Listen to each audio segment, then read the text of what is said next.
Zelensky comme jamais et que dis-je même. C'est Trump qui accuse Zelensky d'avoir commencé la guerre. Écoutez bien. Je suis très déçu. J'entends qu'ils sont fâchés de ne pas avoir de siège à la table des négociations, alors qu'ils ont eu un siège pendant 3 ans et bien avant cela. Cela aurait pu se négocier très facilement. Un négociateur débutant aurait pu régler ça il y a des années. Ça fait 3 ans que vous êtes là. Vous auriez dû y mettre fin il y a 3 ans. Vous auriez pu conclure un accord. On a une situation où il n'y a pas eu d'élection en Ukraine, où la loi martiale s'applique en Ukraine et où, je déteste le dire, mais les leaders ne sont soutenus que par 4% de la population. Alors voilà, cette question, est-ce un nouveau cap qui est passé dans la position pro-Poutine, voire anti-Zelensky de Donald Trump? Attention, accélération vertigineuse, un Trump qui annonce qu'il va rencontrer Poutine d'ici la fin du mois, autant dire demain. On en parle avec nos invités que je salue sur ce plateau. Bonjour Valérie Trierweiler, merci beaucoup d'être avec nous ce matin. Vous êtes journaliste et vous êtes écrivaine. Bonjour Dominique Seux. Bonjour Amélie. Ravi de vous retrouver. Vous êtes éditorialiste et chroniqueur aux Échos et à France Inter. Bonjour maître Jean-Yves Le Borgne. Bonjour. Merci beaucoup d'être avec nous. Vous êtes avocat pénaliste et vous êtes auteur de Coupable Liberté aux éditions Fayard. Votre livre, il est ici à l'antenne. Vincent Crouzet, bonjour. Bonjour Merci Amélie. d'être avec nous. Vous êtes expert en renseignement, auteur de Comment vivre dans un monde en guerre aux éditions La Jeune Martinière. Et votre livre, il s'affiche ici. Alors, nos correspondants aux États-Unis, Justine Jankowski et Alexandra Poupon, reviennent pour nous sur ces annonces très importantes, cette accélération de la nuit depuis Washington, depuis les États-Unis. C'est une annonce qu'il fait du bout des lèvres en disant qu'il rencontrera probablement le dirigeant russe d'ici la fin du mois, c'est-à-dire dans les 10 jours. Mais surtout, lors de cette conférence de presse tenue à sa résidence à Mar-a-Lago, Donald Trump prend un peu plus le parti des Russes. Il s'est moqué ouvertement des Ukrainiens qui se plaignent de ne pas être invités aux discussions. Donald Trump fait mine de s'adresser à Volodymyr Zelensky en disant « Eh bien, le conflit, ça fait 3 ans qu'il dure. Vous auriez pu y mettre fin plus tôt ou même ne jamais le commencer. » Donald Trump prétend donc à tort devant toute la presse que c'est l'Ukraine qui a démarré la guerre et non pas la Russie. C'est ce qui choque le plus ici parce qu'après, pour tout le reste, Donald Trump fait du Donald Trump. Il se présente comme un héros en disant qu'il aurait pu mettre fin à la guerre s'il avait été au pouvoir lorsqu'elle a débuté. Et puis surtout, il se dit favorable à un éventuel déploiement de soldats européens en Ukraine. Mais ça, c'est assez logique puisque depuis longtemps, il critique l'implication militaire et surtout financière des Américains dans le conflit. Merci à Justine Jankowski et Alexandra Poupon sur le terrain. Alors ça y est, il assume, Vincent Crouzet, plus que jamais d'être pro-Poutine. Et est-ce qu'on peut déjà dire ce matin que l'accord qui va se dessiner va être un accord de victoire de Poutine grâce à Trump? Malheureusement, oui. Je pense que l'on rencontre 3 problèmes qui sont graves. Le premier, concernant cette dernière déclaration, soit Trump est de mauvaise foi, ce qui est grave de la part quand même du dirigeant de la première puissance mondiale, soit il existe vraiment une compromission avec la Russie et personnellement avec Vladimir Poutine. Au sein des services de renseignement occidentaux, on en parle de plus en plus. Et le 3e problème, c'est clairement un problème de santé mentale. Comment un président des États-Unis peut déclarer sérieusement aujourd'hui que c'est l'Ukraine qui est rentrée en guerre il y a 3 ans? Ça paraît invraisemblable. Mais pardon, ce que vous dites sur les renseignements, c'est que de plus en plus remonte la musique au sein des renseignements que Poutine tient Trump, pour dire les choses clairement. Oui, clairement. Sur quels éléments? Clairement, et ça pose... Le dire. Bon... Sur quels éléments? Si des éléments avaient été... il y a eu 2 commissions d'enquête au sein du Congrès, à travers... et 2 commissions d'enquête fédérales avec les procureurs John Durham et Robert Mueller, qui n'ont pas trouvé en fait de preuves irréfutables concernant la compromission Poutine-Trump. Néanmoins, il y a trop de rapprochements flagrants en ce qui concerne évidemment le narratif et puis les prises de décision du président Trump depuis 20 jours. on reprend le narratif poutinien. Pour reprendre le chiffre des 4% notamment, c'est invraisemblable. Même Poutine n'aurait pas osé dire que seulement 4% de la population ukrainienne supportait Zelensky. Après, Poutine dit régulièrement que Zelensky était un président illégitime, donc il reprend quand même un peu la rhétorique de Poutine, encore une fois, Trump sur ce coup. Alors, Emmanuel Macron, il voit du positif dans le dialogue Trump-Poutine. Donald Trump peut réamorcer un dialogue utile avec le président Poutine, c'est ce qu'a dit le chef de l'État dans l'interview à la PQR qu'il donne aujourd'hui à la presse quotidienne régionale. Il recrée de l'ambiguïté stratégique pour le président Poutine en employant des mots très fermes et en créant de l'incertitude. Qui est d'accord sur ce plateau pour dire que c'est pas si négatif que ça? D'abord, il l'a dit hier, avant la nouvelle intervention de Trump, qui accuse l'Ukraine d'avoir été l'agresseur. Donc c'est déjà un petit peu différent. Il fait du langage diplomatique, Emmanuel Macron, parce que ce qui se passe, c'est grave, vous venez de le dire. Trump réhabilite Poutine sur la scène internationale. Il en fait un interlocuteur encore plus puissant qu'il n'est. Donc, que vont faire les Européens, coincés entre un Poutine dangereux de l'autre et un Trump encore plus tout autant dangereux de l'autre. Et on va le voir, on va en parler tout à l'heure. L'Europe a vraiment intérêt aujourd'hui à se réarmer, et sur le plan de sa défense au niveau concret, et sur le plan de son unité, parce que là, les choses sont très graves. Il faut voir maintenant quelles sont les possibilités de Zelensky de résister à cet assaut russo-américain. C'est-à-dire, est-ce qu'il a les moyens de dire non, votre accord ne me plaît pas, je n'en veux pas. Qu'est-ce qui va se passer à ce moment-là? Bon, c'est clairement un cauchemar pour Zelensky et pour l'Ukraine qui est en train de se passer, puisque Donald Trump donne tous les points à Vladimir Poutine depuis quelques jours. Donc il y avait les déclarations de jeudi dernier sur le long coup de fil qu'il avait échangé avec Vladimir Poutine et dont il n'a informé Zelensky qu'ensuite. Puis il y a eu les déclarations de Vance, le vice-président à Munich, puis la rencontre en Arabie Saoudite hier, et donc hier soir dans la nuit pour nous. Donc cette interview, il donne tous les points. Moi je rajouterais aux 4 points évoqués par Vincent un autre point. Alors, je ne sais pas si c'est psychologique. Évidemment, je ne sais pas du tout s'il y a... Dominique, je peux? Parce que c'est Keith Kellogg qu'on voit en direct à l'antenne, qui vient d'arriver en Ukraine précisément. Donc, on est au cœur de notre sujet. Parce que parallèlement à ces déclarations incroyables de Donald Trump, on a Keith Kellogg, l'envoyé spécial des États-Unis, qui est lui en Ukraine.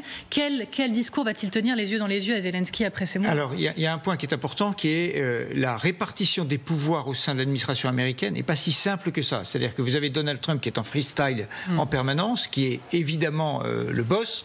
Vous avez Kellogg qui est âgé, qui est plus âgé, qui a connu l'Union soviétique, donc il sait quand même ce que sont les Russes en face et qui ne va pas se laisser manipuler. Donc lui, il a un discours non pas plus favorable, mais enfin plus ouvert vis-à-vis de l'Ukraine. Vous avez Rubio, sur lesquels le secrétaire américain, sur lesquels les Européens voudraient s'appuyer. C'est assez complexe, sachant que le pouvoir, le dernier mot appartient à Donald Trump. Mais pour sortir de là, pour tenter d'exister un peu, est-ce qu'on doit parler avec Poutine, nous aussi? Parce qu'il ne ferme pas la porte, Emmanuel Macron, dans son interview. On va regarder ses mots. Si le président Poutine m'appelle, dit Emmanuel Macron, évidemment, je le prendrai au téléphone. Au moment où ce sera opportun dans le cycle des négociations à venir, évidemment, je lui reparlerai si c'est utile à la situation. C'est de la diplomatie. Il faut parler à Poutine. Là, on n'a plus le choix. Et pour exister, il faut lui parler. Vous voyez, le début de la phrase, c'est « si le président Poutine m'appelle ». Ce qui est une hypothèse, je ne dis pas irréaliste, mais enfin relativement improbable dans la mesure où l'on voit. Moi, c'est ce qui me frappe le plus, parce que le fait qu'il y ait une collusion plus ou moins avouable, vous parliez des enquêtes qui ont été faites à propos de Trump et de ses liens avec le Kremlin, je pense surtout qu'on voit se découvrir une diplomatie de la force bilatérale. Au fond, Zelensky n'est pas grand-chose, les autres peuples européens ne sont pas plus, et on va parler de puissance à puissance. Il y a quelque chose qui ressemble un peu à un esprit de dictature. Le dictateur, c'est celui qui a la force et qui n'admet pas qu'à l'intérieur de son propre pays, il y ait des échanges, des discussions, des désaccords, des tentatives de mise au point. Et là, on retrouve à peu près le même schéma, mais au niveau international. De telle sorte que l'idée d'une concertation, d'un échange apparaît comme à peu près étranger tant à Trump qu'à Poutine. Un peu esprit d'un dictateur ? Je pense qu'il est, en tout cas, si vous voulez, je fais une comparaison. Je ne dis pas que Trump est un dictateur. Il vient d'être élu, il a été élu, il n'a pas pris le pouvoir par la force. Mais il a du pouvoir une conception qui n'est pas celle de la concertation, qui est celle de l'affrontement des puissances. De telle sorte que ceux qui, comme les Européens et à l'intérieur de l'Europe, les Ukrainiens ne sont pas détenteurs de la force, sont quantité négligeable. On parle à Poutine ou pas ? Il faut parler à Poutine maintenant ? Si le téléphone, oui, on lui parle, mais on ne fait pas la même chose que Trump. On ne va pas s'asseoir à une table de négociation sans l'Ukraine. Ça, c'est totalement inadmissible et contraire à toutes les règles de droit international. Enfin, c'est assez hallucinant. On le prend au téléphone, oui. Oui, et on parle d'abord à Zelensky, parce que ce qui est frappant, c'est qu'ils ont commencé à parler à Poutine. La première rencontre s'est faite en Arabie Saoudite. Mais Macron parle à Zelensky. Et Macron, heureusement, parle à Zelensky, mais on parle d'abord aux Ukrainiens, on parle d'abord à ses alliés avant de parler à son adversaire. Les États-Unis ont aidé depuis 3 ans l'Ukraine, ont été présents comme alliés auprès de l'Ukraine. Dans une négociation, on va d'abord voir son allié avant de parler à son adversaire. Depuis des mois, depuis qu'il a été réélu, tout le monde on a beaucoup entendu, c'est un dealer de génie. C'est-à-dire qu'il demande 100 pour avoir 20, c'est une stratégie, il manie remarquablement l'incertitude, et donc à la fin, il est gagnant. En fait, tout se dévoile. C'est pas du tout comme ça qu'il fonctionne. Il est prêt à donner des points à la Russie. Et je reviens sur l'élément psychologique, c'est que il a traversé son premier mandat avec Vladimir Poutine. Il a considéré que son élection à lui en 2020 avait été volée. Il veut retrouver le couple qu'il formait avec Vladimir Poutine entre 2016 et 2020. Alors, panique du côté des Européens, ça on l'a bien compris depuis quelques jours maintenant, et Emmanuel Macron dit vouloir réunir les forces politiques dans notre pays et le représentant de Parlement face à ce qu'il appelle une menace existentielle. Ça encore, il le dit dans cette fameuse interview à la presse quotidienne régionale ces dernières heures. Voilà pour ces mots. Dans les jours qui viennent, j'aurai l'occasion de réunir les groupes parlementaires, les partis dans un format dit de Saint-Denis pour leur présenter l'état des lieux et les initiatives de la France. Se rassembler face à l'urgence, on le comprend, mais pourquoi faire ? Et comment la France doit-elle se positionner ? En gros, je vais être beaucoup plus cash. À quoi ça sert ? Déjà, ça peut régler un problème à Emmanuel Macron, la situation internationale. Obliger finalement une certaine cohésion de la classe politique et évidemment reconfigurer peut-être des alliances politiques, les dirigeants politiques peut-être prenant enfin en considération quand même l'urgence mondiale et considérant que les bisbilles nationales en fait pèsent peu par rapport à tout ça. Donc il peut effectivement reconfigurer son camp. Moi, je dirais qu'on ne peut pas à la fois reprocher à Trump de refuser le dialogue avec les partis intéressés et de considérer que le président français a tort d'organiser une concertation. Alors, il est vrai que c'est peut-être un moyen politique de mettre au second plan les divergences internes au motif qu'il y a des éléments plus importants. C'est très classique ça, que le débat interne soit en quelque sorte non pas pacifié, mais mis au deuxième plan par rapport à une véritable difficulté internationale. Bon, ça pourrait être une ruse, chacun appréciera, mais l'idée qu'il y ait une concertation et la tentative de trouver une solution à la fois à l'intérieur du pays et peut-être aussi, comme il l'a fait récemment, en réunissant des chefs d'État et de gouvernement européens, me paraît être une manifestation naturelle. On est d'accord ? Oui, là il y a une tentative de reprise de main, déjà effectivement avec le mini-sommet sur l'Ukraine lundi après-midi, cet après-midi encore ce nouveau sommet en visio, mais pas que. Pas que, je ne pense pas.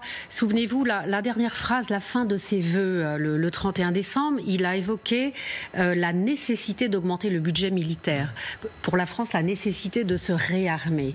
C'est un mot qu'il aime bien, le réarmement, mais là, il se trouve que c'est au premier sens du terme. Et je pense qu'il est aussi dans cette urgence-là. L'Europe, vous avez vu, le Parlement européen, hier, a fait une déclaration aussi sur la nécessité pour l'Europe d'avoir sa propre défense. Aujourd'hui, on est dans cette urgence-là. On a tout délégué, on a trop délégué aux Américains. Et aujourd'hui, si Trump est définitivement du côté de Poutine, on est totalement démunis. L'Europe est incapable de se défendre aujourd'hui. Donc il y a urgence. Enfin, l'Europe a les moyens de rappeler que jusqu'à maintenant, elle a dépensé plus pour l'Ukraine, en aide à l'Ukraine, que les États-Unis. Ce sont les calculs du Kiel Institute qui fait ça depuis 3 ans et qui a montré que jusqu'à la fin 2024, l'Europe avait dépensé 132 milliards contre 114 pour les États-Unis. Les États-Unis ont une toute petite avance sur le volet militaire, mais toute petite en réalité. Il y a beaucoup d'armements qui sont passés par les pays européens, qui sont livrés. Et donc, les Européens ont un droit à avoir un siège. Après, la question, c'est quels sont les moyens pour que les Européens se fassent entendre. C'est dire, probablement, que sur le plan commercial, sur le plan, essentiellement sur le plan commercial, c'est quand même le premier marché du monde qui intéresse les entreprises américaines. Et la France dans tout ça, parce que là, Emmanuel Macron, il veut 2 choses. On va en reparler, un sommet européen à nouveau aujourd'hui dans la journée, mais une réunion des partis. D'ailleurs, Marine Le Pen a dit qu'elle était d'accord. Nous avons toujours répondu positivement aux réunions proposées, organisées par le président de la République, dit-elle. Vous avez Fabien Roussel pour le PC aussi, qui dit « Nous attendons une invitation officielle, mais je répondrai favorablement. Très bonne nouvelle, enfin ça urge. » Pardon, j'insiste sur ma question.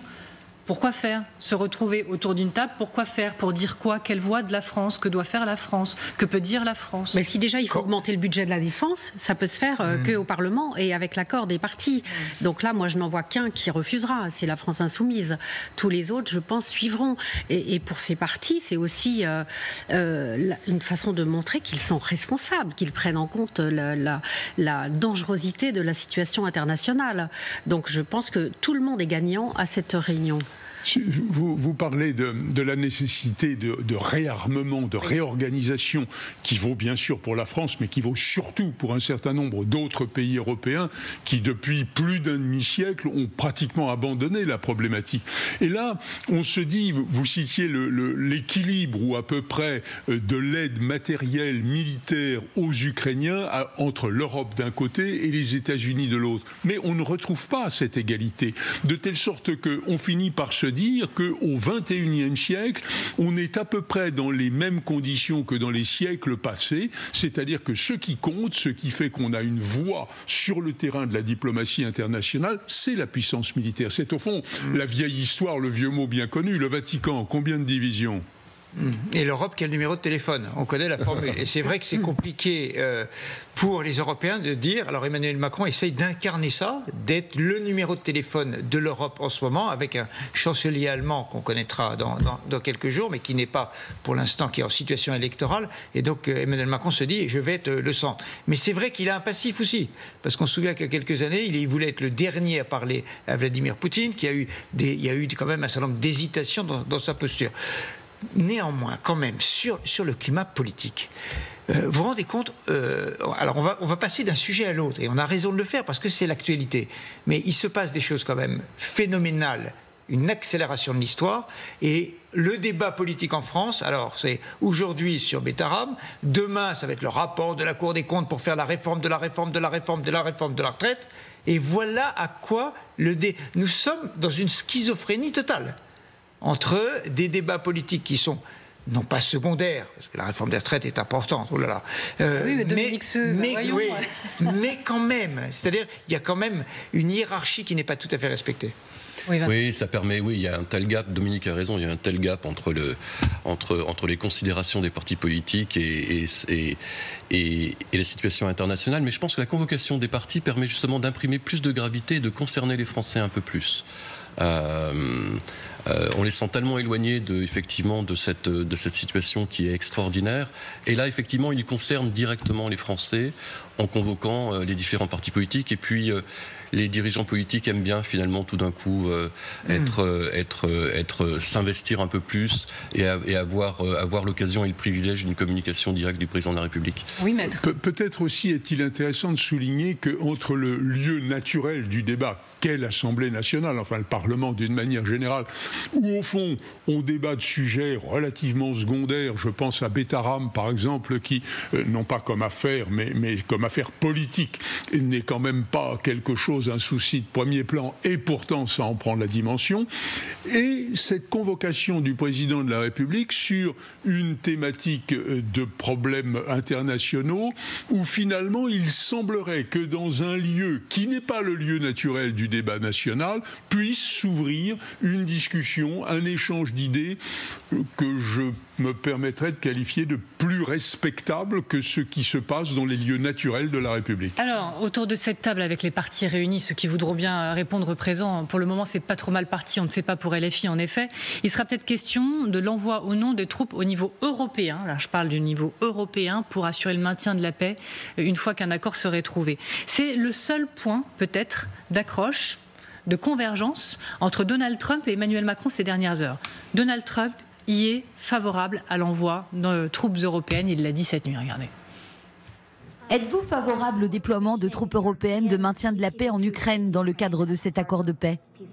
S'ils veulent faire cela, c'est super. J'y suis totalement favorable. S'ils veulent faire cela, je pense que c'est bien.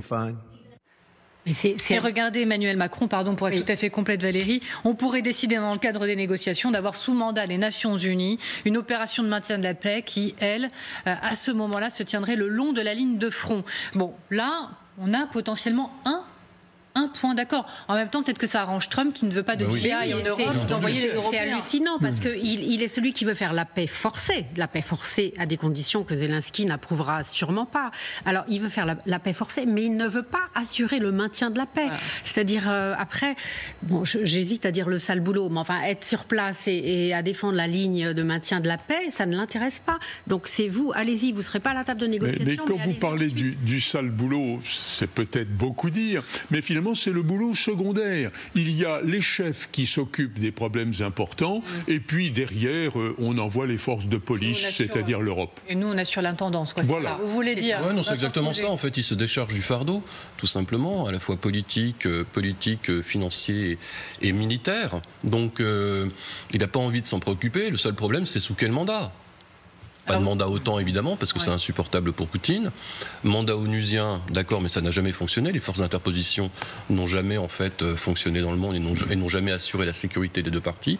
On s'en rend compte aujourd'hui avec le Liban Sud. Donc tout ça reste une idée très, très volatile. Vous avez dit le mot financier, et là, j'ai vu Dominique réagir. Ne me réduisez pas, Amélie, s'il vous plaît. À la réforme des retraites aux financiers. Un carnet de chèques et... Non, jamais je ferai ça. Aux échos, peut-être un peu, parfois. Non, mais ce que je veux dire, c'est que là, il n'a pas tout à fait tort, Donald Trump. Parce que New York est à 7500 km de Kiev. Nous sommes à même pas 1000 km. Nous sommes les pays parmi les plus riches du monde. Nous avons les moyens d'assurer la défense de l'Europe et de nos intérêts propres.